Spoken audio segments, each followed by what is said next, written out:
You search for how to build an operations dashboard automation in Zapier. I'm going to walk you through the exact setup that pushes new Airtable records straight into Google Sheets with no manual copying. Let's get this running. I'm already on my Zapier dashboard, signed in. Before we touch anything else, look over in the left sidebar under My Apps.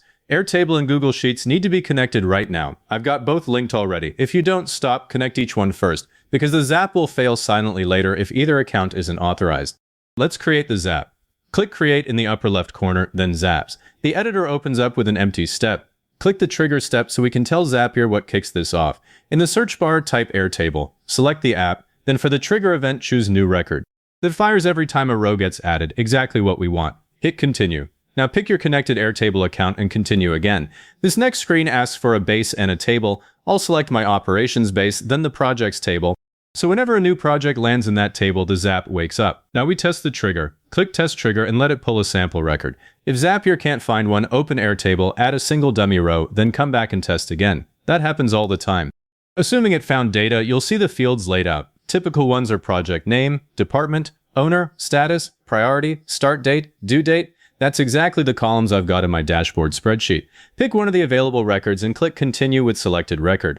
We're live on the trigger side. Now add the action. Click that plus button below the trigger, search for Google Sheets, select it, and choose Create Spreadsheet Row. That's the one that writes a fresh line. Continue. Choose your Google account, then the spreadsheet that holds your dashboard. I've already built a sheet with matching column headers, so I'll pick Operations Dashboard, then the worksheet named Projects. Before you map anything, make sure your spreadsheet column names line up exactly with the Airtable fields you plan to capture.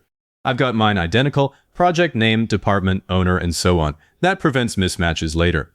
Now for the mapping. For every Airtable field on the left, you point it to the right Google Sheets column.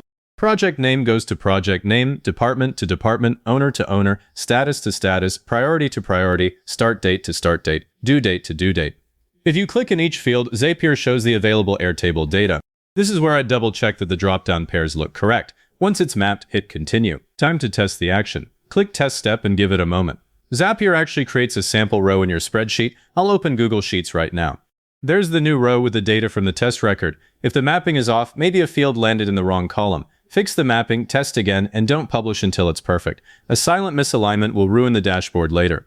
Now scan everything. Trigger is Airtable New Record. Action is Create Spreadsheet Row. The right spreadsheet and worksheet are selected, and the test row look good. Nothing fancy left, let's publish. Name the Zap something descriptive so you can spot it in a list. I'll type Operations Dashboard Automation, then click Publish. The toggle flips to on and your live automation is running.